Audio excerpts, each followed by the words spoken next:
Welcome to Stitches and Stars. We're with Irish Granny Helen. Yes, that's my name.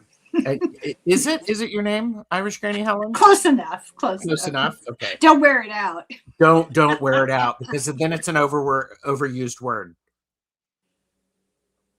Tell us what project you're working on, everybody, and what's your next small step. We are going to be talking about things that happen during this time of the year. Many of them are focused on the return of light and Festival of Lights. We also have that transition between Old Year and New Year and what people might want to do with that. Yeah. So we definitely want to have you join us. And by the way, thank you, Helen, for being here. Oh, well, thank you for inviting me. This is the highlight of my Christmas holidays. There you go. Well, and we were talking about this like a month ago, maybe 6 weeks ago, and it's just like, because the last show we did fell on like this rotation, and I'm like, sure, I'm available. You're like, yeah, not too many people are available to do something like this because they have family obligations, and so my children and I have this alternating schedule. So 1 year everybody comes here, and the following year they do whatever they want. They either stay home and have their own Christmas, or they go to the in-laws, or they usually all get together. Unfortunately, this year, my oldest daughter, whose home is really the gathering place, she and her husband came down with what we think is norovirus. Oh. And so you know what they've been doing the past couple of days. And then their 11-year-old daughter, they were at the dinner table. She stood up and ran down the hall and threw up all over the hall, the walls, floor, and then went into the bathroom and threw up all over the outside. The toilet, the floor, the shower, the lot. It's a crime scene, it's been bad. So they're having a stressful Christmas. And all I can say is I'm glad they're not coming here. I'm glad that wasn't the plan. I am glad that wasn't the plan too. It's cold.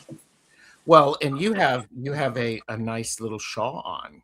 Thank you. Yeah, I mentioned to you because, I have to brag. This is actually the only thing I own that belonged to my mother. And my mother, it's hand woven in Ireland, and she got this in the 40s. And I managed to abscond with it, but it's really soft, really, really soft. I love that. And I wear it for special occasions when I get together with Gerald. Aw, thank you. I do want to remind everybody to like and subscribe because it's free. Helen, you have a Substack, right? I have a membership on my YouTube, which is the most exclusive little group that anybody could ever hope to join. 99 cents. And mostly I do it to keep controversial things out of the prying eyes of trolls. Of course. It hasn't worked very well. And then I have a Substack. There are things that I do, people I speak with. I write essays on Substack. And it started out as an advice column. It's called Ask Your Irish Granny. And for a long time, I was getting questions from people looking for advice. And then when I didn't, I made up my own problems and, answered. And we've all just run out of problems. So I took to writing essays. Okay. Pardon? But have I stepped into an alternate universe where we don't have problems? People are not looking for advice. I guess they're afraid of the advice I might give. I don't know. But my children don't listen to my advice. I had to do it somewhere. Okay. Well, and if people who are watching this now are in playback, thank you, because we know today is busy. I also know you have a lot of options of things to do with your time on YouTube. Yeah. Thanks for spending it with us. As always, this is for entertainment purposes only. Do not make decisions based upon what we say. Seek professional assistance. Really? You should listen to your Irish Granny, though. Thank you, everybody, for joining us at Christmas. This holy event, this holy occasion. Holy ridiculous. Well, yeah. This little thing. It's wholly ridiculous. And I'm just appreciative that people do take the time, but it might be a nice little escape if you're with family and you need a little break, you know. It's true. It's true. This will be available as a podcast if people need to listen to it later while they're driving. You know, keep yourself safe. And with that in mind, both Helen and I do private readings. Contact information is in the description below. I actually did a private reading for someone this morning because that's when it worked. And I was grateful to be able to do that. It makes me very happy to be able to do that. It is. It's nice. You know, it's I almost feel it's like spiritual or religious counseling sometimes, the advice that comes through. Does that make sense? You know what I'm saying? Does. Oh, it really does. Especially when you have someone who is as engaged and interested in what the reading can offer. Yeah, and people really crave direction and crave emotional support, and I don't think we get enough of it. Yeah. Well, I hope people, when they tune into our channels, feel that level of support, feel some support. And I don't know. I'm like the what's that called when parents are really strict? Tough love. I'm the tough love of. I'm tough love too. I'm tough love too. But by the way, I want to say hello, everyone. Thank you for being here. We've got Gray is here. Stepped away. Tams, Tapioca Thievery, Dr. Pam, J Cat Lady, CJ. And CJ is sewing velvet shrub. Oh God, I love velvet. I think it might be my favorite fabric. I love velvet. Velvet is very nice. Oh, it's beautiful. Tinkerbell has joined us. Angie Burks is here. Roman from Gold Mundi XY. Amanda has Mary Happy Everything. Mary Happy Everything. And you know what? See, what's really interesting, and this goes back to one of the things that we're going to talk about is there are so many freaking things that happen at this time of the year. I know. There are so many. Heba has joined us. Cheryl has said, after that Mercury retrograde and Saturn opposite my sun till February, I'd like to live in a world with no problems at this time. Well, we'll see what we can do. I know. There you go. There you go. So be it. So be it. Yeah. I know the feeling. Oh, here you go. Andrew, love it. No, we don't. Gerald is arrogant and Helen is tough. Andrew, you're that's sacrilege. You're gonna go to hell. Well, at least I'll know people when there. I'll save you a spot. I've got a bench with a little brass plaque with my name on it, waiting for me in the hot seat. You believe me? What's really Andrew. Yes, and and that's funny because that's one of the things. I'm going to pop this up because, let's talk about some of the personal traditions. One of my personal traditions is to watch every version of Charles Dickens' A Christmas Carol that I can. What's your favorite one? I like Scrooged with Bill Murray in it. Okay, I've never seen it. I just finished watching the Albert Finney, literally 15, 20 minutes ago. I do like the Patrick Stewart version of A Christmas Carol that was back in the 90s. So I don't think there's a bad version of it. I only watch the Alistair Sims. It's so good, isn't it? You're gonna think I'm lying. I'm telling you the truth. I used to fake I was sick so I could stay home from school. And one of the things, I know. My mother was a nurse. It was not easy to fool her. I would put the thermometer on the light bulb. So it was 500 instead. Yeah, my temperature was, what's it called, DEFCON 12 or something. Yeah. But after she decided, okay, you have a fever, you should stay home. Then it was kind of on pins and needles until everybody left the house to go to school. Then I was off the hook because, you know, I couldn't walk by myself. It was close, but I couldn't walk by myself. They wouldn't let me do that. And my mother didn't drive. So, you know, I was home for the day. Yay. And suddenly I had a miraculous cure and I would read. That was all I wanted to do. Oh, And yeah. we had this old collection, a full set of Dickens that an old lady gave my dad. And I was reading my way through it. And my favorite was A Christmas Carol. Mm-hmm. And I think it's because it was a smaller one, smaller story, you know, a small, not like one of his big ones. Sure. Mm-hmm. But I will never forget, there's a famous artist who did the sketches for each of the originals. Okay. And I'll never forget the sketch on the first page of chapter 1 was the door knocker with Marley's face. And under it said, Marley was dead to begin with. And I thought, it still gives me chills. I love that book. I love it. I also listened to it on audio while I was driving. Yeah. Yeah. So George C. Scott is Angie's favorite. And Andrew, Scrooged is amazing film. Underrated. Watch that today. Cheryl also watched Scrooge every year. Oh no, I feel out of it. And Medium Betsy Palmer has joined us. Hello, Betsy. And so when I was growing up, one of our traditions was we put up our Christmas tree on Christmas Eve, and it was taken down on January 6th. Epiphany. Oh, the Epiphany. Yeah. Yes. And what I think was it was all about is it wasn't about necessarily that tradition. It was my father could get a really good price for a decent tree on Christmas Eve because it was the last day. I used to love to come home from school. The last day of school, my mother would usually have gotten the Christmas tree together while we were, you know, at school. So we come home to it. But, you know, it's interesting. Consumption has changed so much. Yes. In our time. People didn't, at least my family, didn't spend a fortune on all these really, really fancy Christmas ornaments.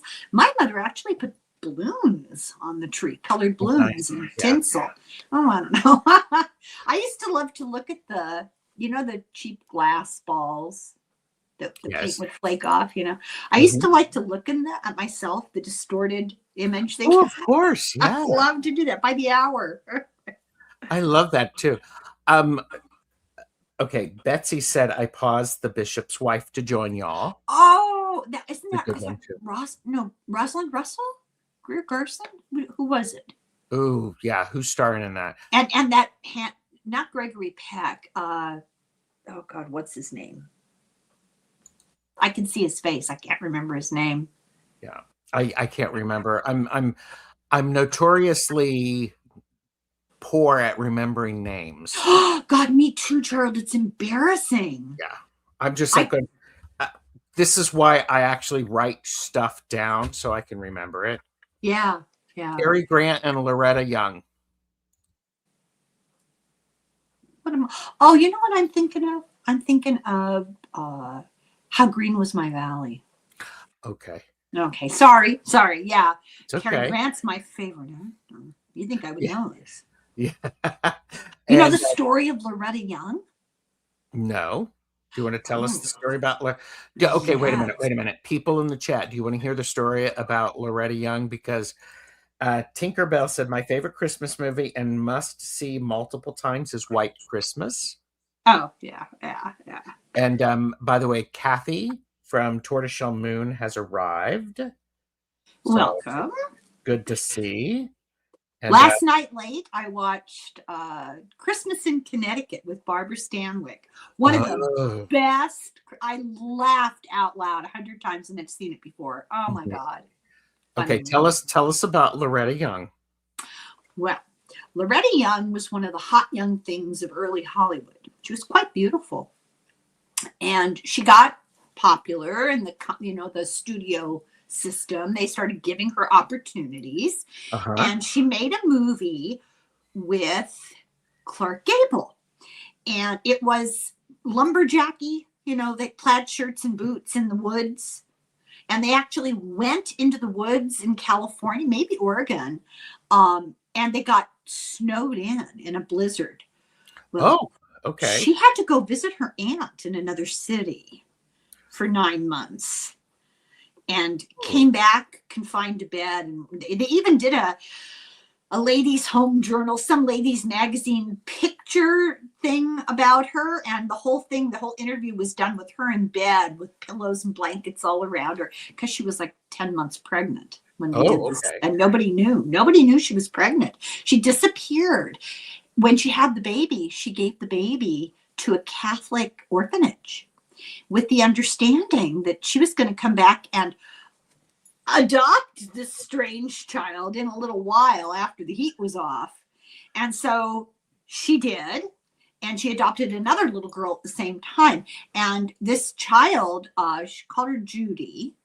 And Judy grew up to be the spitting image of Clark Gable. Ears, I mean, it's unbelievable how much she looked like Clark Gable.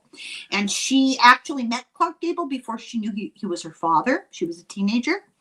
And then eventually her mother told her the truth. And when she came out, she wrote a book about it. And when she came out with the book, it was a huge, because Loretta Young was you'll like this, very conservative Catholic. Very conservative Catholic. Yeah. So yeah, more or less, that's the story of Loretta Young. I love that. And I love a great story. There you go. Tapioca Thievery said, last year I was able to watch National Lampoon's Christmas Vacation with an audience full of fans. So much better than the TV. Oh, like they played it in a theater? Yeah. Like the movie? Like, yes. Yeah. And Betsy said Loretta Young was a legendary hostess at her Palm Springs house. Her Palm Springs house was posh MCM style. I met Chris Bennett, a singer-dancer that bought it from her. Ooh, I bet it's fancy. Palm Springs is quite a place. Yeah. Yes. Yeah. Remember we were talking about seeing The Life of Brian? Yes. We both just rewatched The Life of Brian.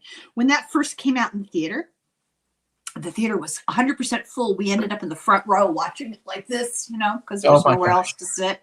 And I embarrassed my husband so badly because about 50% of the time I was the only one in the theater laughing. And I would just guffaw, and dead silence. It was really awful. I don't understand why. Because people weren't getting it. Well, yeah, I guess. Andrew just watched Christmas Vacation. Jamie, Wandering Mountain Bark Path, is here. Helen, would you like to see what I finished yes. knitting from the last time? You remember I was knitting this thing? Yes, beautiful. I have finished it. Yeah. It is now one of two things. It's a muff. A muff. I see that. That's very good.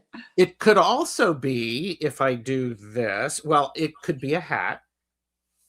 It was intentioned for a hat, right? I had intended for it to be a hat so that I could sort of pull it down like that. It doesn't quite work. Oh. So. Well, if somebody were not a cone head, it might work a little better. Well, are you calling me a cone head? Did I say that? No, I'm sorry. Let me rewind this. I was just speculating. You were just speculating. Allegedly.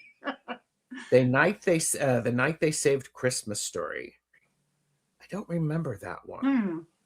I did last year. I watched Santa Claus Saving the Martians. Is that old?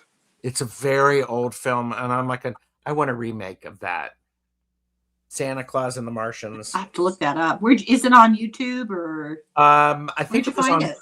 It was on Tubi. Oh, Tubi? Yeah. What do you think of Bad Santa? I haven't seen Bad Santa. I am very particular about what I have influenced my holiday holiday thing. You have to see Bad Santa. Ugh.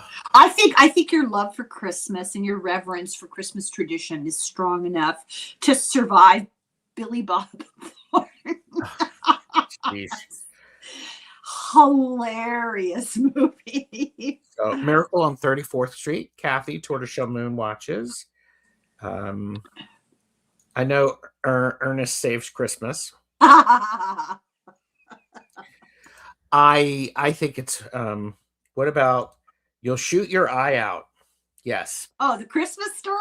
The Christmas Story. Yeah, For many years, that was on 24 hours for Christmas.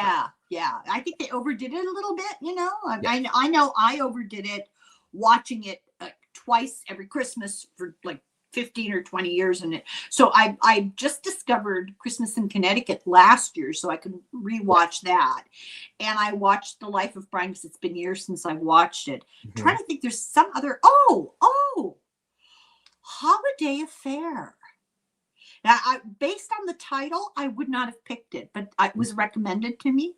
It's from 1948. It's with, moment of silence, Robert Mitchum and Janet Leigh. And Janet Leigh, not my favorite. She's only 22 in this movie. And the premise is she's a war widow with a small boy. And she's working in Manhattan. And I was doing the math. I actually did the math while this movie was going on. She mentioned how much she made a year. And I translated it into how much that would be today. And it's not enough. But she had this nice little apartment, couple of bedrooms, you know, a living room, a real kitchen. And I'm thinking, wow, times have really, really changed. Oh, anyway, it's a love story. And it's not saccharine. It's actually really, really good. That's good. I like that. But the other one that everybody must watch at least once a year is Mr. Blandings Builds His Dream House with Cary Grant and Myrna Loy and Melvin Douglas. It is one of the best movies ever made. It is so, so funny. Okay. I'm writing that down. Not really a Christmas movie, but kind of. Yes. Yeah. Okay. Amanda said, I think I'm going to watch the newer Scrooge. Yeah, me too. I haven't seen it either. Scrooged with the ED. Well, there's a newer Scrooge that is out. Which one is the one with Bill Murray is Scrooged? Yeah. Yes. Okay. Yes. Tam is listening to Charlie Brown Christmas music. I am also a big fan of the Rankin and Bass animated stuff from the 60s. Year Without a Santa Claus, the Rudolph, the Red-Nosed Reindeer. Are those cartoons? They're stop motion. Yeah, I think I know what you're talking about. Yeah. Betsy says her list includes White Christmas, Love Actually, Notting Hill, and Meet Me in St. Louis. Meet Me in St. Louis. Yeah, I love that one. And Miracle on Fifth Avenue. And Amanda loves Mr. Blanding. You know, if you like that movie, you should read the book. The book is great. It actually is based on the book. Yeah. Yeah. Burl Ives, yes. And they the Rankin and Bass were really good. They're quite good. Somebody was saying they like Burl Ives' Christmas music. Yes. And Burl Ives does the music, does the singing for, I think it's for Rudolph. Oh, does he? Oh, I have Burl Ives' Christmas album. I have a great story about Burl Ives. Well, his music. I have a brother who used to come, and he was single, you know, and he would come and stay with us from Thanksgiving through January 1st. He'd go back down, you know, growing season. He had a motorcycle, you know, he was the fun uncle. And one year he was leaving. My children, I at the time had 2 children, so they were probably about 4 and 6, you know. So we all decided to go out for pizza. We went to Shakey's for pizza. It's right on the outskirts of town. RIP, it's not there anymore. And then he was going to continue out of town after lunch. So we get there, we had a really fun time, a really nice lunch. And he says, well, I got to get going. We're all kind of sad.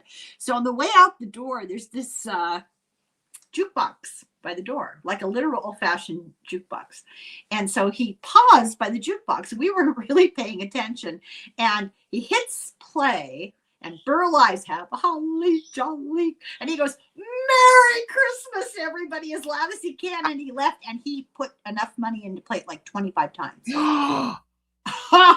It played over and over.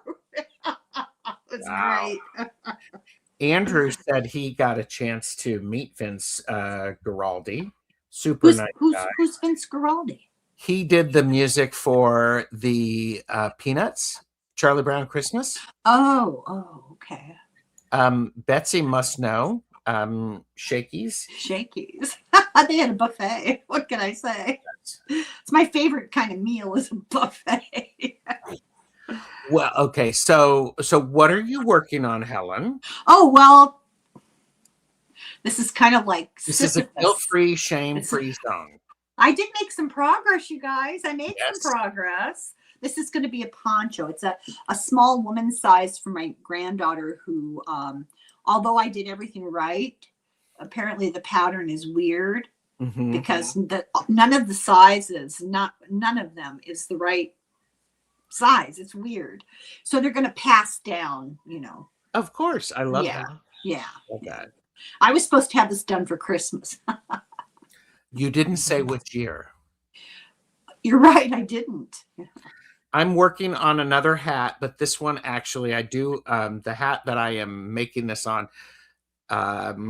is in the other room. It's one where I'm going to put it up and then I'm going to tuck it down so it has like two or four folds of fabric to help cover my ears. I love the colors. Oh, I do love too. that. Yeah, Noro yarn. Yep. Noro yarn. It's great. Now, is it variegated or is it just scraps? It's variegated. Oh, it's beautiful. Yes. Yep. So look at that. I do want to take a moment here and pause and remind everybody please do glimmer globes. Do your glimmers. Glimmers are those moments where we feel safe, the little bits of joy that we need to have more and more of. I have been posting all of my glimmers on my shorts on my channel, and then I am putting them in here. Here's my glimmers jar, glimmer globe. And it doesn't have to be anything huge or anything like that. If you're not familiar with the glimmers, I'll go look. Yeah, go look. There's links to all of the stuff in the description of those. It's fun. It's really about recognizing the positive things. Trying to come up with things you're grateful for. I am a horrible friend. I don't even watch my own videos. I don't have time. I either do the work to do the content, like the research, or I watch videos. It's I took a couple of days off to watch Christmas music. I felt movies, and I felt so guilty. Of course. Oh, Angie said, "Oh my gosh, Gerald, Rankin and Bass, Frosty the Snowman." God, you must be psychic. I just don't understand it. Tim's left me a recipe with ginger snaps on yesterday. Ooh. I will remember that. Dude, that was one of our Christmas traditions that my husband and I invented it with our children. Opening Christmas presents, nobody wants breakfast. We don't do like eggs and cereal and that kind of stuff at breakfast. We eat chocolate, and I would make, the Dromedary cake mixes. Are you familiar with those? Maybe it's Californian. They're just small boxes of cake mixes, and they had one for gingerbread. Oh, the smell of that is Christmas morning. It's so beautiful. Gingerbread. And in fact, I just uploaded one of the other traditions that I have is with a good friend of mine. We've been doing this since I think 1996. we go out on Christmas Eve and we go shopping. We're not going shopping. We're going out and looking at the hysteria of what's going on for people. You're going to make fun of people. I hear you.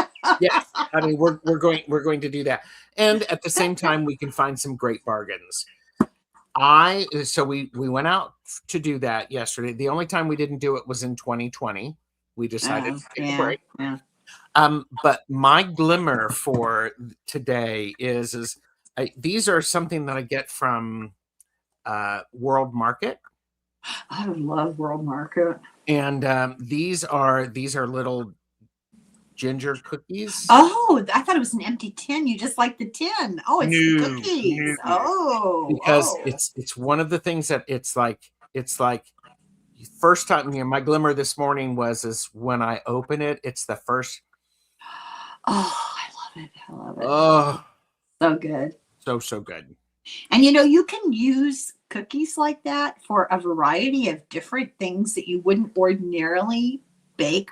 For example, a variation on tiramisu. Really? Mm-hmm. Or trifle. Okay. Anything that you do in layers, and you why not? Gingerbread, pound cake, lemon cake, whatever. Yeah. I have no limit to my imagination when it comes to dessert. I'm so embarrassed. Oh, no, this is a good thing. Yeah, it's the smell alone. Oh, and Andrew said, at Christmas dinner today, a lady made this German chocolate with extra chocolate pudding. Oh, it was unreal, probably 8 pounds of sugar, LOL. And she said it was Lindt chocolate. Oh my God. Well, there's a dietary rule that applies. It's a physiological reality that any calories consumed on a holiday don't count. I mean, food does not have calories or carbs or any of that nonsense on holidays. If you know how to search the internet, there is a holiday every freaking day. Hi, Viviana. Good to see you. I am the same way, Bonzo. If I started tin of cookies like that, I can't stop. I could go through the whole thing.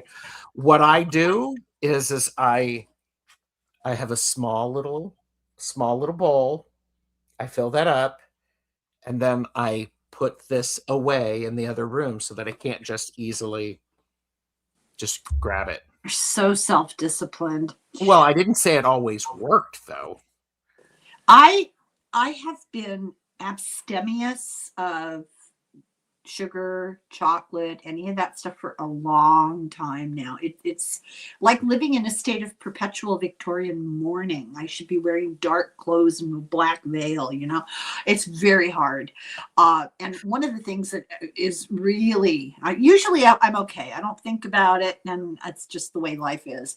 But at this time of year, my husband brought home a tin of those Belgian chocolate cookies dipped in Belgian chocolate from Costco. And I had a friend over and I pulled them out and offered, served them with Irish coffee. And oh my God, I was having homicidal fantasies over these cookies. It was really bad. I didn't give in. I didn't eat them, but I really wanted to go into the other room and cry. Yeah. They're so good. The Lindt truffle commercials come on TV.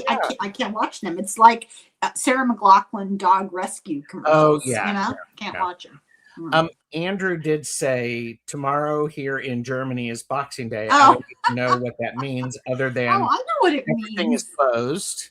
Well, Boxing Day, it was an English tradition that the day after Christmas you would box up a picnic lunch from the Christmas dinner, and you would go out with friends and have a little what is the phrase?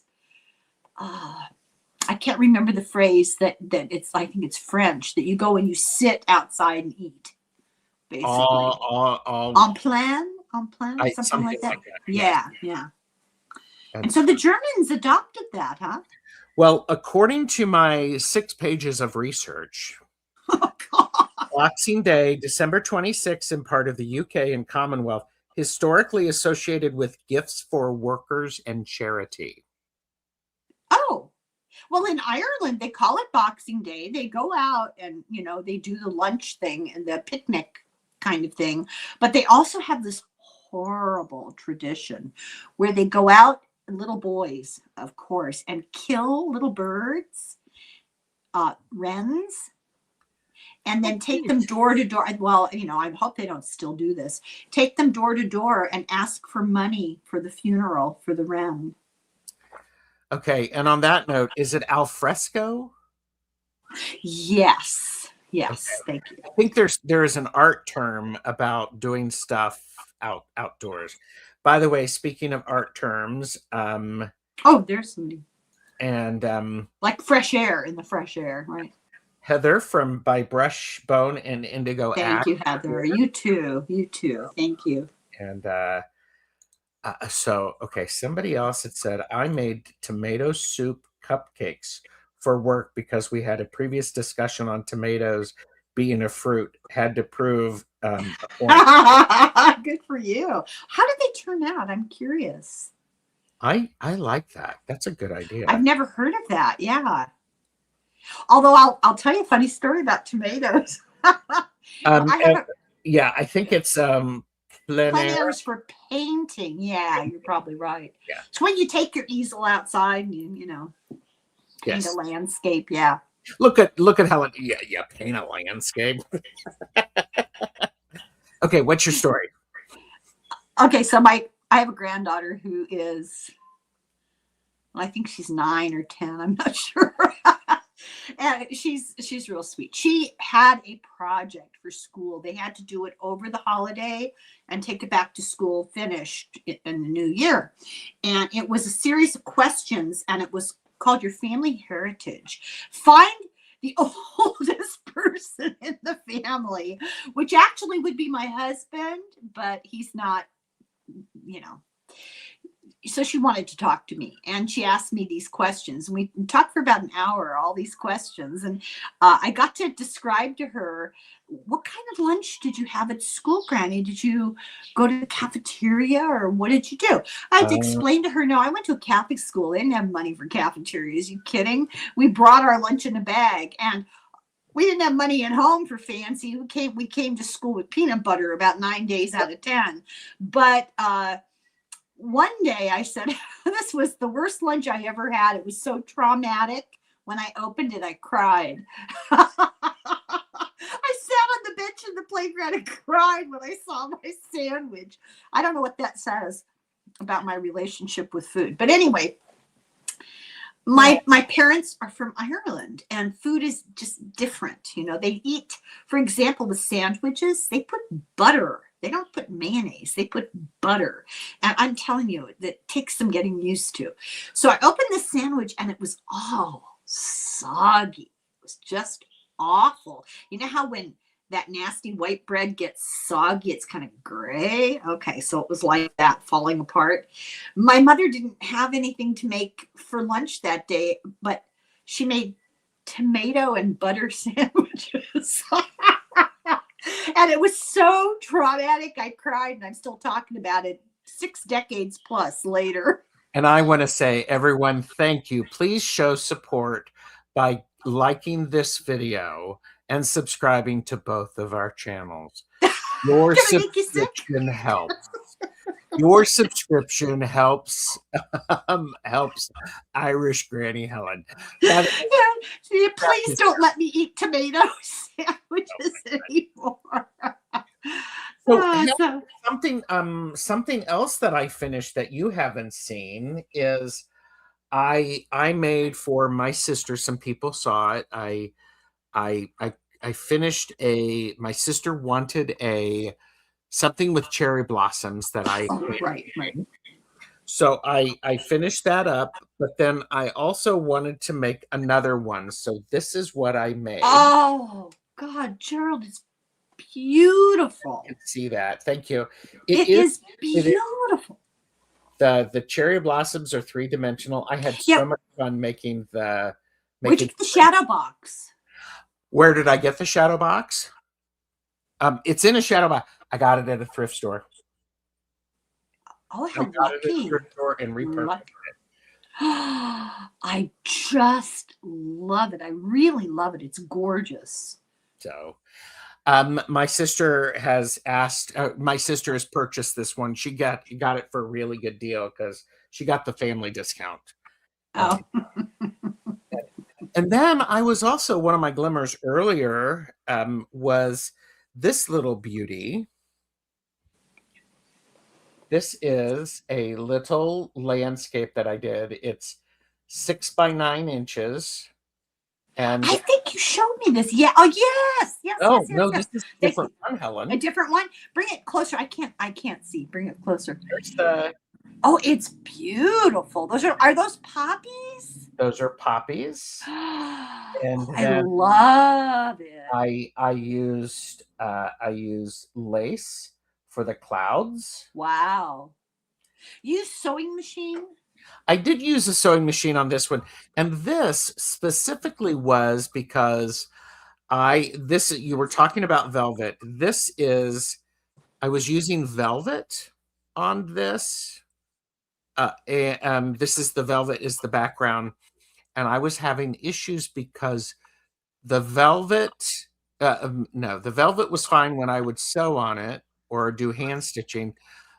But when I was attaching a lighter weave cotton to it, it would buckle. So it bunches, yeah. And all of that stuff. And I was like going, okay. So I thought, oh, here, let me try this and see what would happen. And I was like going, well, I'm just going to keep doing this because this is fun. So yeah, it's beautiful. Maybe you could give me some advice. So I have this really good quality sewing machine that my mother-in-law bought for me.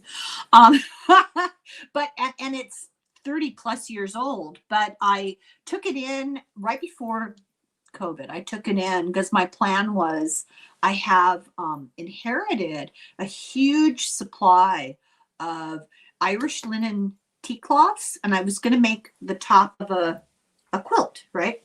Yes. So I took it in and I had it completely, I don't know. They rotated the tires. They did whatever they do. Yeah. Right. Yes. And I can't get it to work. I can't get the, I know it's tension. I think I'm threading it. I think I'm threading it okay, but the tension, I don't know. I can't get it to work. What happens is it all gets bunched up and loopy underneath. That sounds like a tension issue. It also sounds like there may be a problem with the bobbin and the bobbin being threaded correctly. Okay. So I finally just gave up and put it away and haven't looked at it since. Like, I can't deal with it. If you know what type of machine, you can do some searching on YouTube for it. There are a lot of really, really good resources out there. I did. It's a Husqvarna. Yes. And it's not computerized. I didn't want a computerized one. It's the last one they made, I think, before they went. Is it a designer one? Because I have that one too. I don't think so. I don't know. Yeah. I got it in 1983. Okay. And I made numerous children's clothes and, pillows and doll clothes. I made the horrible mistake once of buying as a gift for one of my daughters, the American Girl dolls. She had the colonial one. And I thought, oh, how cute. I'll just make the dresses because it'll be so much cheaper.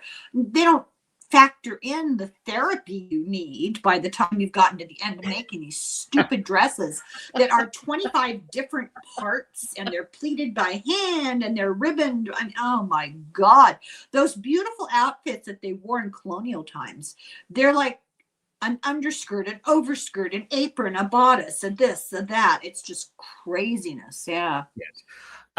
Tam said, take it back to the service place and ask them to show you how to. I should, huh? Yeah. I mean, because I'll be honest with you, I have been taking I've taken some embroidery classes. I took 2 embroidery classes. I also took an applique class. There are lots of applique videos on YouTube. I just know me, I need to be in the same room with the teacher who is actually going to be able to watch me. Yeah. I need to have someone sitting beside me while I do it wrong, and then tell me what I've done wrong, and then do it wrong again. Yes. 2 hours later. Yeah, I'm a slow learner. Amanda did say, I was told that I could bring my machine in and they would help me thread it. It's been years. And the amazing Maru is here. Oh, hi. And is posting your links. Oh, that's so nice of you. Thank you. Was it Felicity? Felicity, yes. As well. Felicity. Oh, hey, I have 5 girls. And the American Girl dolls were hot when they were growing up. I have one daughter had no interest. My oldest daughter has never been a doll child, not into it. But my brother got some kind of raise and bought them all American Girl dolls, which was the gateway drug. And then, the furniture and the hobby and oh my God, just unbelievable. They're beautiful. I even took my youngest and her best friend to the American Girl place in Chicago. My second oldest daughter was in at college, going to getting her master's in Chicago, and we went to visit, and it was my youngest daughter's first flight, and I brought her best friend. The 3 of us went. Oh, that's nice. The aim was, because the daughter getting her master's was a freak for American Girl dolls, the goal was we were all going to go to the American Girl place. Oh my God. And Andrew asked, did you see the Conan episode at American Girl? Absolutely hilarious and worth it. No, I have to look for it. Yeah. Well, it is a racket with a capital R. Oh, of course. So. They're cute, though. I mean, they're really beautiful. And the stories, the books that go with them are really good. And they actually do make an effort to be somewhat historically congruent. Really interesting. Yeah. Mm-hmm. Yeah. Why was Conan at the American Girl doll? I'm not sure, but that might be search worthy. So, Helen, we're talking about stitches and stars.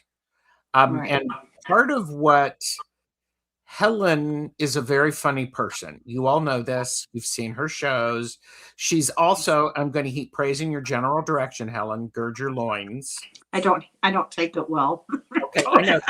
That's why she's extremely intelligent and articulate, is able to take a lot of good information and then put it in something that can be understood.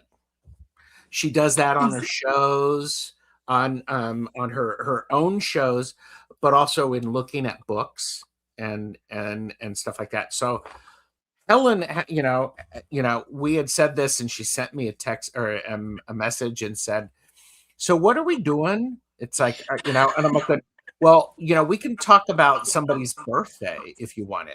And I'm like going, well, yes, we can. And I'm just going to jump to that, because here's something interesting. By the way, this time of the year, everybody is begging for the return of the light. Oh my God. Everybody, especially Helen right now. The entire west coast of the United States is underwater. We are on week 4 of rain. Yeah. Now, I don't want to exaggerate. I don't want to lie. I don't work for, never mind. I won't say it. We've had the occasional, maybe every 4 or 5 days, there'll be a slight sunbreak for an hour. But it has rained day and night and day.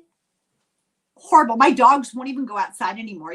Kick them out to go potty, and I open the back door, and they go to the threshold. They're all excited, and they look around, and they turn around and go back. And they come back in. Oh, of course. They don't want any part of it. Yeah. So Oh, okay. So I'm going to quickly go. Solstice and the return of light, winter solstice, Yule, Saturnalia. We have, I am going to mispronounce the names of the Dongjing, the winter solstice festival centered on family. Then we have Tang Yen, sweet rice balls, often eaten at the Dong Zin as a symbol of reunion and wholeness. So it's really about this drawing back, Advent in Christian churches, and it's the preparation. Then we have Boxing Day, 12 days of Christmas, December 25th to January 6th. We also have Epiphany, which is when the supposed three kings showed up.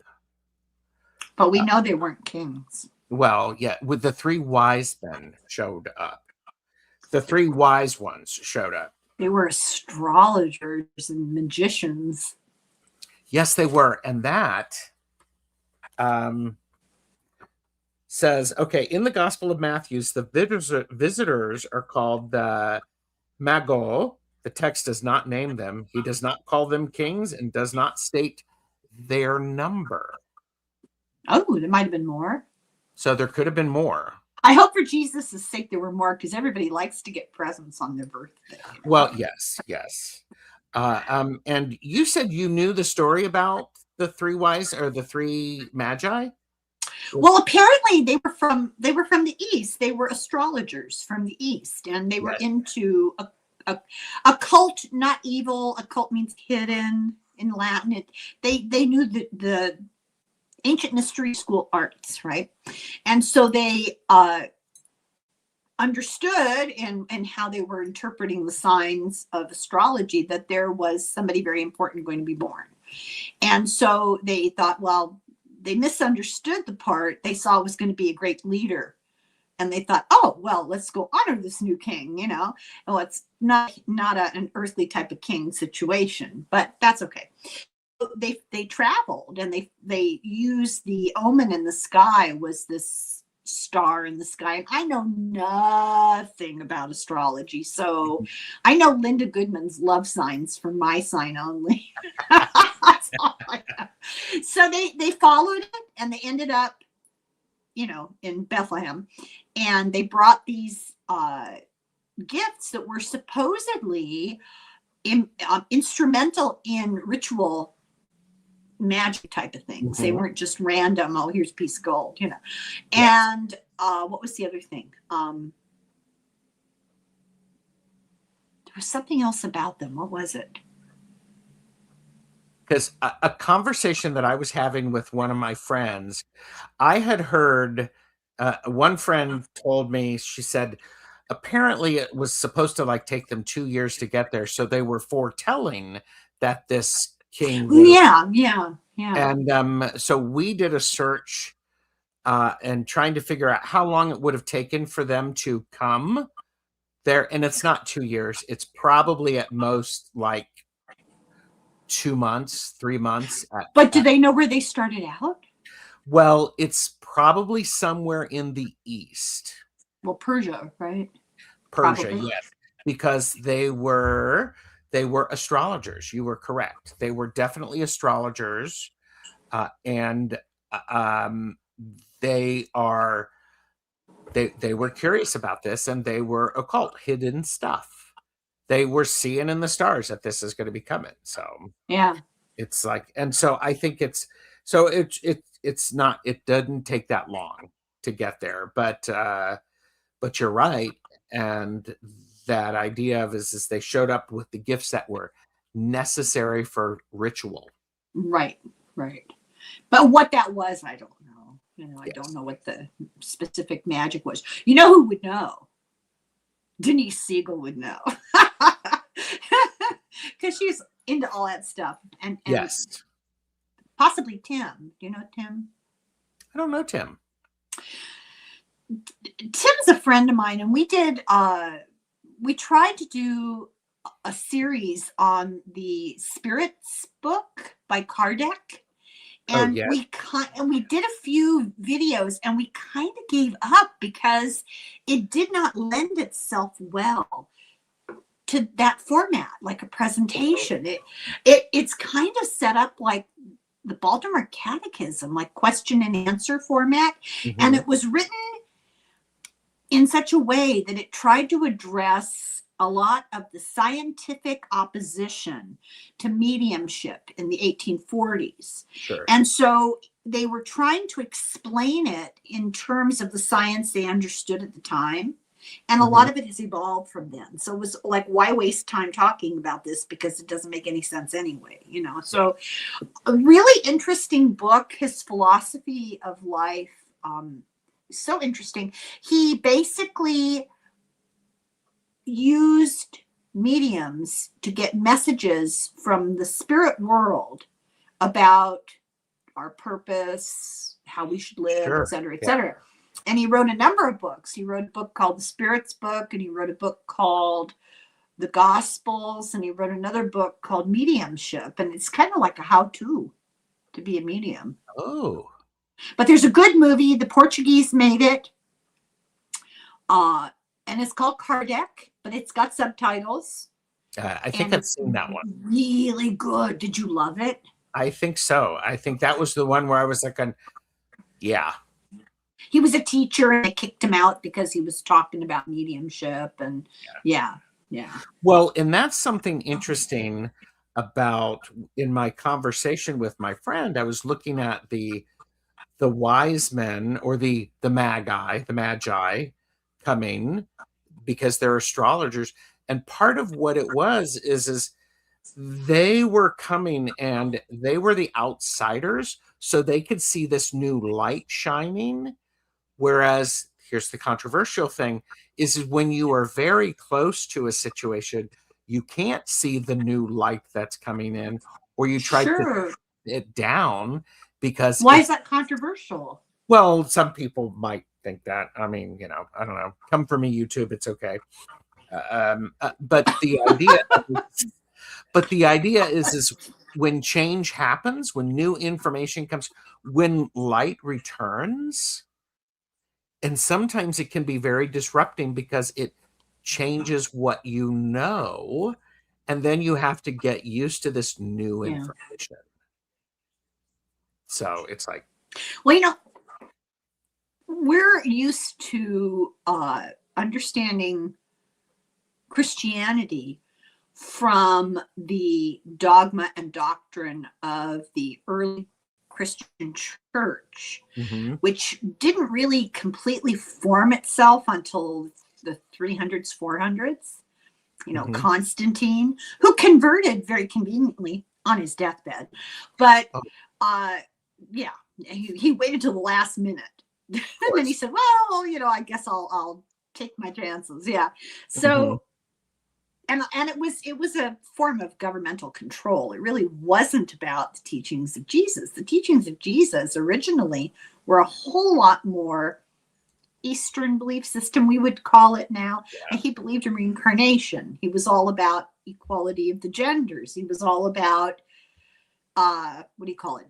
Vegetarianism. He was about a lot of things that don't sync with modern Christianity very much. And the Magi were more, well, it's like it comes from magician. It's the plural, right? And in Latin, it was magus. Have you ever read the book The Magus? No, I haven't. Yeah, no, I haven't. Well, it's a novel. It's the same root as magician. They were just they were into rituals. Yeah. Well, and I think what's really interesting is, because like you had casually said this, you know, they're celebrating when the light returns because they're scared it's not going to return. Oh yeah. And we do these practices, these rituals, to honor and to help. Now, we know that it's not necessarily going to happen because we did that thing. Right. Because that's the science of it. I always like to say magic is just stuff that science hasn't caught up with. Well, that's exactly right. One cultures, one time periods magic is another science. Eventually we Yeah. understand it. And you know, that it started out maybe in primitive times they were afraid. Eventually I think they knew more about astronomy than Yes. we do, you know. Yeah. But they were, part of their religion was thanking the powers that be that continue the cycles so that it could be predicted the sun would come back. Creative Chick Studios has joined us. I like that name. Yes. And Tams said there's history in Kashmir about Yeshua being their Dalai Lama at that time, and encouraged us to look into the history of Yeshua in India. They claim he spent college years there. Yeah. His uncle, they don't talk about this much, Gerald, in the Catholic Church. His uncle was Joseph of Arimathea, and he was a wealthy tin merchant, and he traveled the globe. I mean, we think these people are stuck in their little spot. That's not true at all. They traveled the Silk Road, they traveled the Mediterranean, and out through Gibraltar, up and down, you know? Yeah. And they would get, where did they get the tin? Wales. They did tin mining in Wales. And when Jesus was, I don't know, like 12, and he was mouthy to the wise men in the temple, remember that? Oh, he's teaching us, you know. They got rid of him. They sent him off. Go be with your uncle. Yeah. Go do business with your uncle. And there's a real belief. I mean, there's no 100% documents of this, but this is the feeling that he went to India. And he went to the East, and he got all these notions about reincarnation and et cetera, et cetera. Well, of course. Of course. I mean, you can't get, I find it, in order to get a different view of the world, you need to see the world differently than what you're seeing it as you grew up. And I think if you're lucky enough to be surrounded by people who will be kind and generous with your processing time, I think that's really very fortunate. And Maru said, I think it's more about acknowledging the intelligence behind the design now, the fact that science is catching up with magic. And Creative Chick Studio said, my friends were in disbelief when I told them Constantine is the one that declared Jesus's birthday on December 25th and taking all the pagan Roman holidays and making them Christian holidays. Well, yeah. And some believe that Joseph took him to study the Vedas with the Druids. Yeah, because they were in England, Wales, and they were in India, and even China. They took the Silk Road for part of their trade. You know, there's this big gap in the narrative of the life of Jesus, and we don't know how much or any of it is actually 100% true, but taking the narrative on face value, there's a gap between the age of 12 and the age of 33. Yeah, just sort of, it just sort of happened, right? You know, they left it out. Thank you. Thank you so much. Thank you. Got a new subscriber. You're going to love it. Oh, I just put up a thing today for Christmas. I'm going to confess this here. I had to change the title of it because I realized, you know, today is Christmas, and this content of this video is really ultimately positive. It gives us insight. But the way I had titled it was just like gloom and doom. And I thought, I can't do this for Christmas. I have to fix this. Well, you could do a bait and switch. You could do that, you know. Bait and switch, you know. I was worried about that. I didn't want to be doing that, but it does offer a different perspective on current events based on information Edgar Casey received. Oh, interesting. Okay. Which I didn't know about. It's very interesting. And in fact, he did not divulge it to the public for many decades because he was so blown away by it. And essentially it explains, without using these words, it pretty much explains psychopathy. Okay. And the information was given to me the day after, not because of, but just coincidentally, the day after Rob Reiner's son allegedly killed his parents. And a good chunk of what Edgar Casey received was about the relationship between parents and trying to raise a child who is this. I thought, oh my God, okay, we're supposed to be talking about this. Yeah. Wow. Oh, thank you. Thank you, Maru. I really appreciate you doing that. Helen, we've been talking for over an hour. And yes, everyone, Gerald has 6 pages of notes and knew we were not going to get to 1 page because Gerald likes to be prepared and enjoys having conversation. Well, we should talk really, before we go, we should really talk about our words, you know? Oh, yes. Okay. So that's something, one of the things that I do is I try to pick a word of the year instead of a resolution. It's a guiding principle. The idea of it is it's really a way to it gives flexibility. If you pick a word and you apply that word to all of your situation, it's guiding you. It's a guidepost. You know, it's like, I'm going to lose 30 pounds. It's like, no. Why don't well, you? let me know how. Yeah. Jeez. But the idea of picking a word of the year is it is about empowering you to make different choices or choices that support that. Well, it's aspirational, right? It's something It to is aim aspirational and operational. It's something that you want to be able to do in the everyday life. So, and Helen has, you have a list of words that annoy you. Is that what you because God forbid that I should ever do anything optimistic and talk about aspirational. I misunderstood you. I was like, oh God, there are so many words.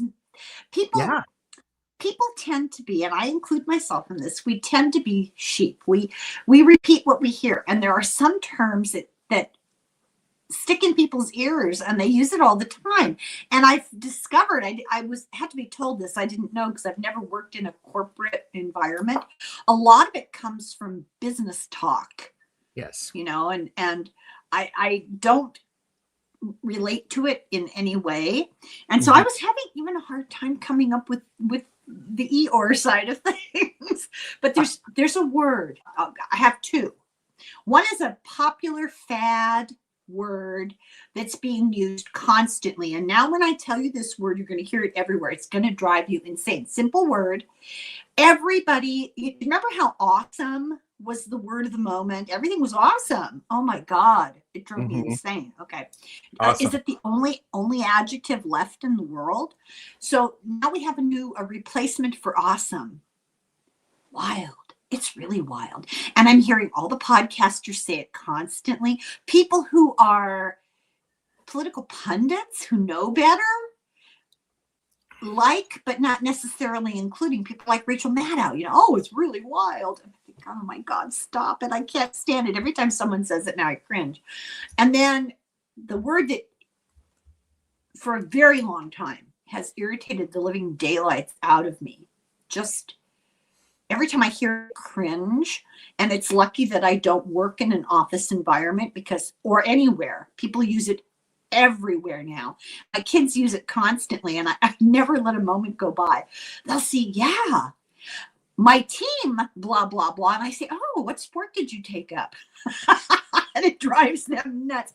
I hate that. I hate the word team. I don't play well with others. I don't relate to it. Sorry. So do you have words that irritate you? One of the words that irritates me is when people use the word super. That's super wild. That is super. Sometimes I say super. That is super awesome. And it's just like, get a thesaurus and explore words, because we're losing words, people. You know, that's really true. People's vocabularies are becoming much more limited.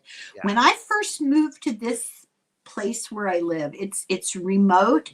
And when we first moved here, I don't want to sound like a snob, but but now I will. Fewer than 2% of the high school graduates went on to college. Yeah. People didn't value education. Yeah. And I actually, this is a humble brag, you know.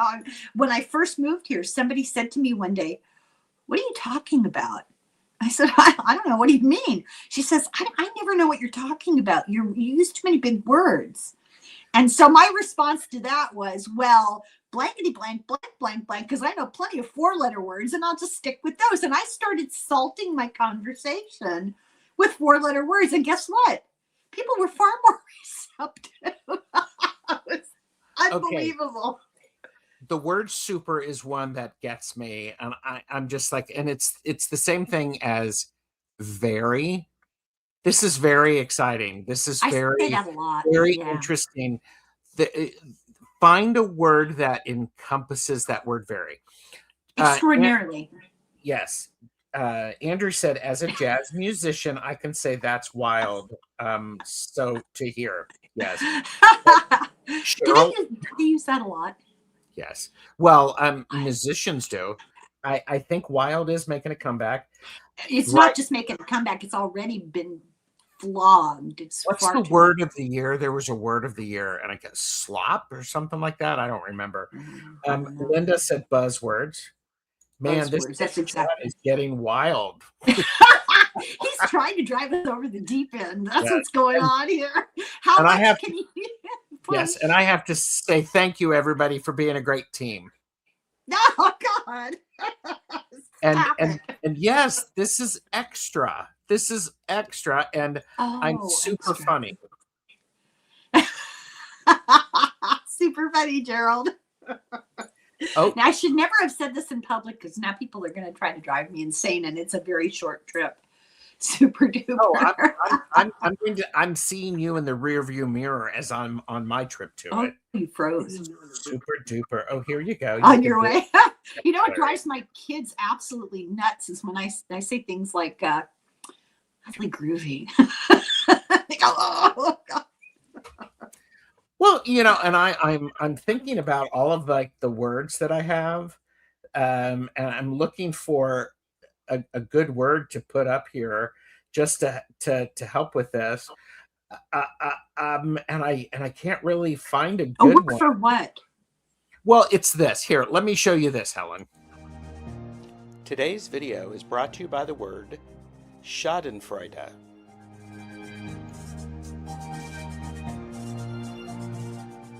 Everyone say it with me. Schadenfreude. Schadenfreude. Enjoyment obtained from the troubles of others.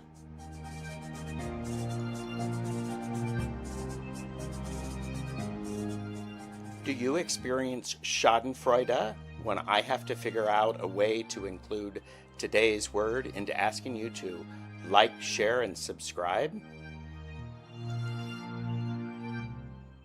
Schadenfreude. I do words like that, and you know, things like that's my hobby.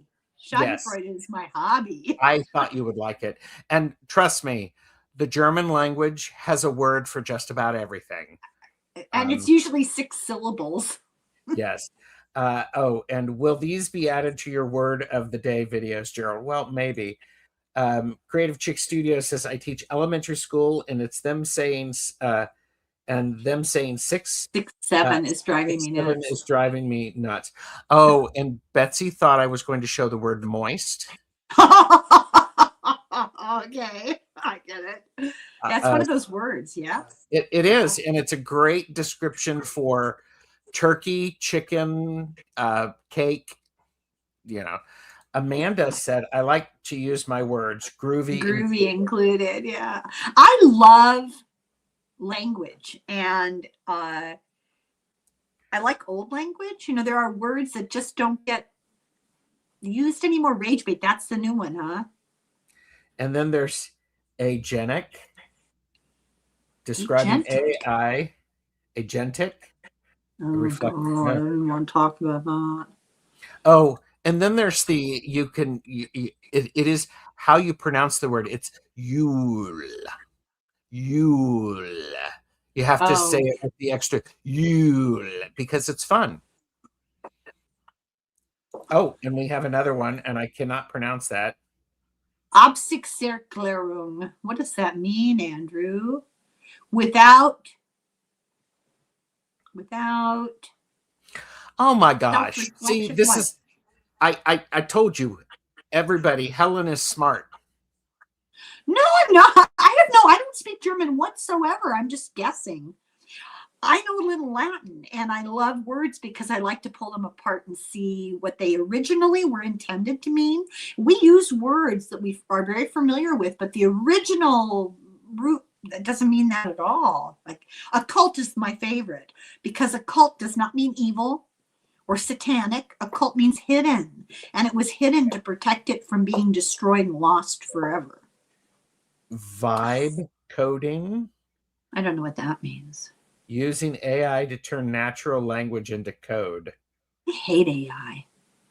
Well, here's something sad. My son-in-law is an artist, and that's not the sad part. it is a letter of intent. Wait a minute. Is Epiphanic letter of intent? Epiphanic. Oh God. Paraphrastic. You have your thesaurus out right now, Andrew. Well, Andrew is in Germany, so he is speaking the language. So, okay, what were you going to say? I'm going to tell you about my poor son-in-law. Is an artist, like painting paintings, and has been able to support his family by being a graphic artist. But his true love is painting, the creative part. He likes doing the graphic art. It's okay. They now have him teaching AI how to do his job. And I had to explain to my husband this morning, this is terrible. They are having him teach his replacement. And my husband said, oh no, because he's the boss and he'll be run. I said, no, listen to what you just said. AI to do his job. They're teaching him how to do his job. That can be a whole nother topic. I've done 3 shows on AI. So it's a tool, and how we use it and how we adjust to the use of it. We need to be very well aware of that. Yeah. And it is awful, Helen. It's sad. Yeah. It's sad because what we're losing is creativity. Yeah. Kids are not doing their own essays. They're just and I mean, yeah. And Andrew said these are actual 2 new words for me. I'm on chemo, damn it, keeping myself busy. I think you're doing well. You sound, with it. Doing very well. Yeah. Helen, how are you going to be kicking off the new year?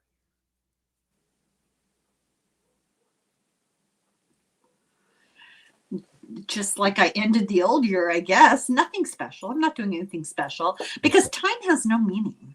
We mark time, but yeah. Let me ask it a different way. Okay. Between now and January 1st, what shows might people see on your channel? Oh, well, let me look. I got a schedule here.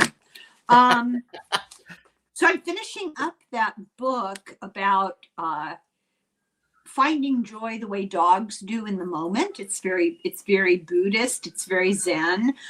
Frank Schaeffer, whose father actually helped to start the whole evangelical Christian movement, the moral majority, the abortion as an issue was never an issue. All those different things. His father was friends with Pat Robertson, friends with Newt Gingrich, friends with Billy Graham, all those guys.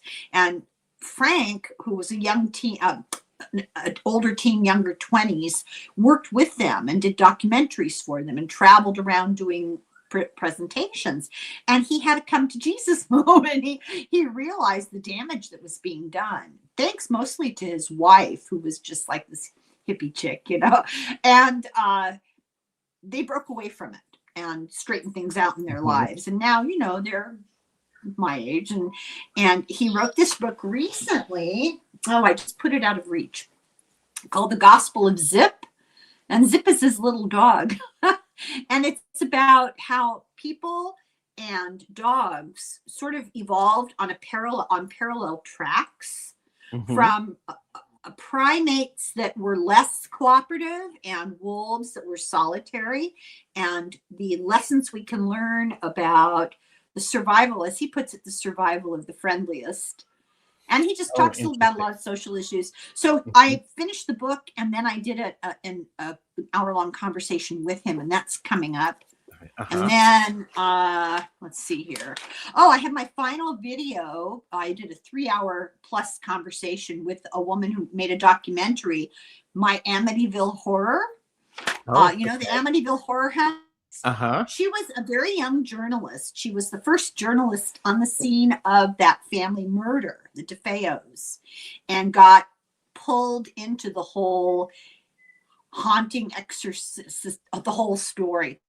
And not too long ago made a documentary about it. She went back and revisited all the people involved, the Warrens, who were exorcists, demonologists, and scientists, and they had a seance in the house, and anyway, it was very interesting conversation.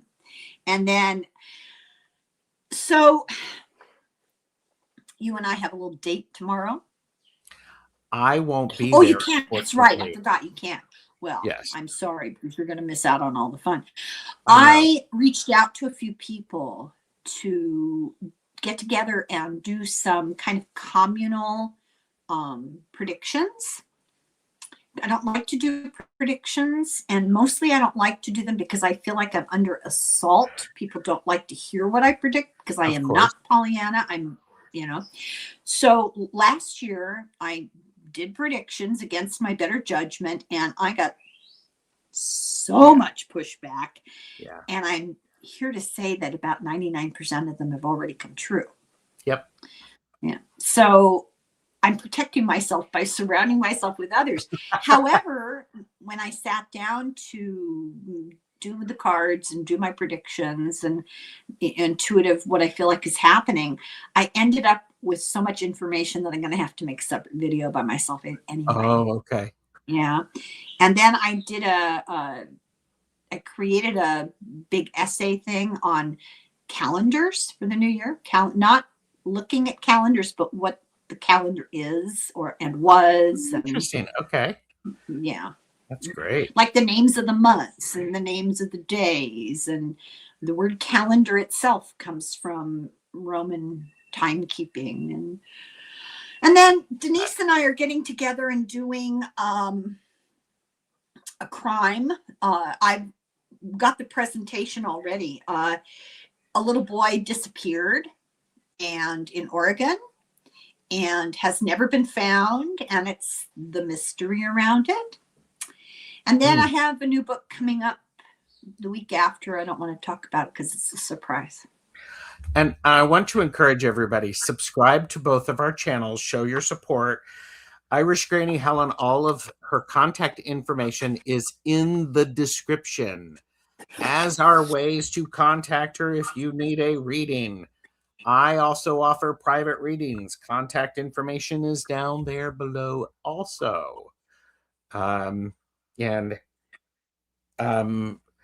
Maru asked, can we see your previous prophecy? Do you still have that video up? I don't have it because I almost quit doing YouTube.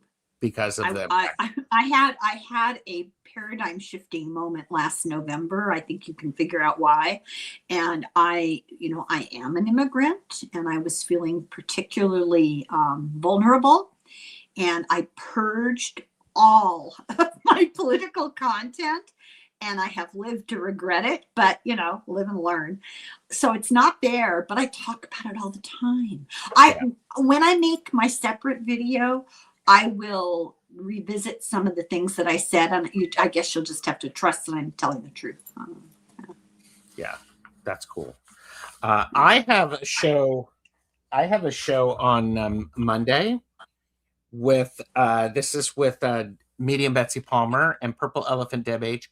We're closing out the Glimmer Globe experience. Is there going to be a drawing or something? No, it's just talking about what it was like to collect glimmers, those moments, and the power of focusing on these beautiful things, these moments when we feel safe, and how these little moments of joy are actually a great form of protest. Did you know you disappeared?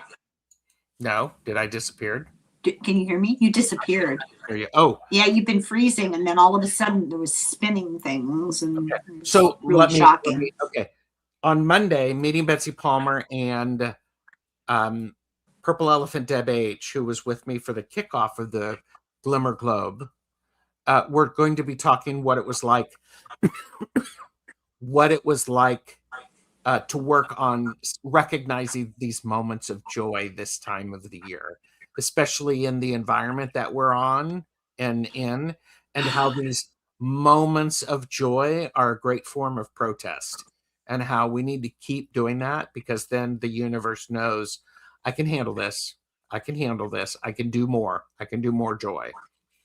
So. Well, I think that's really important. And the video that I put up today provides a kind of different way at looking at the people that we have found very problematic. That is a philosophical way to look at them. And it's really revelatory. I mean, I had not totally thought about this before, and it really puts everything into a completely different perspective, which is actually hopeful. Yeah, I think it's one of these things. It's, I'm very fortunate to be able to share space with people like you, people who are watching. I am very, very grateful for that. And I think it's one of these things. We're all growing and expanding and learning. I think what's important for us to remember is, because we're growing, let's say we get new information. That new information is new information we get to incorporate into our existence, and it does not completely demolish what we have believed previously. It's supposed to add to it. It's supposed to help us understand it more. Does that make sense to you? Oh, right. I mean, you have a foundation, and it builds like a building block, right? And you have to start with the alphabet before you start learning a foreign language. You have to build. Yeah. Yes. By the way, there is some comment. Linda de Gonzalez has arrived. Hello, Linda. People are saying that my wreath behind me looks like Yule horns. It does. I've been thinking, or rabbit ears. Or rabbit ears. I'm going to, look away, Helen. It's very cool. See it close up is really cool, Gerald. And by the way, yes, I do have a body but it's Lego. Unbelievable. So look at that. It's great. And I'm like, freaking yeah. Well, I was telling Gerald I have PTSD from Legos, because I have children who love Legos, and you haven't really fully lived life. You haven't really experienced all there is to experience in the world until you've walked on a Lego in your bare feet at 3 o'clock in the morning in the dark. Well, I think I remember. No, Lego. Yeah, Linda's having the same twitch as well. And what's I remember seeing shorts about people practicing to be an adult, to be a parent, and what they do is they're on a treadmill, and they're in their bare feet, and they put down Legos for people to do that, and it's like, that's funny. And the other thing that you have to do to be a parent is you have to get used to never being alone in the bathroom. Yes. I mean, it's like having a to cat. this day, my youngest is 29. To this day, every time I go into that bathroom and position myself on the throne, my first thought is, thank God I'm by myself. Seriously, so traumatic. Oh my God. It's hilarious. This has been wonderful spending time with you, Helen. Everybody who has watched the playback, thank you. Thank you. We'll schedule another time that Helen and I will get together. Okay. And I do want to say, you've got lots of choices on what to do with your time. Thanks for spending it with us. Thanks for giving you us guys. a thumbs up. It's great. It's great. And some advice from your Irish granny, since nobody asked. Don't overdo the figgy pudding. Mm. You know the figgy pudding, right? That's Christmas thing. Yeah. Don't And I'm overdo it. sitting here going, define overdoing figgy pudding. That's what See, that really is the issue, Gerald. We're on the same track there. I hear you. Yeah. I mean, it's just like, well, and I would say, everybody, know your limits, purchase responsibly. That's a big deal. I mean, live within your means, people. So, all right. Thank you, everybody. Bye. Thank you, everybody. Naladrona.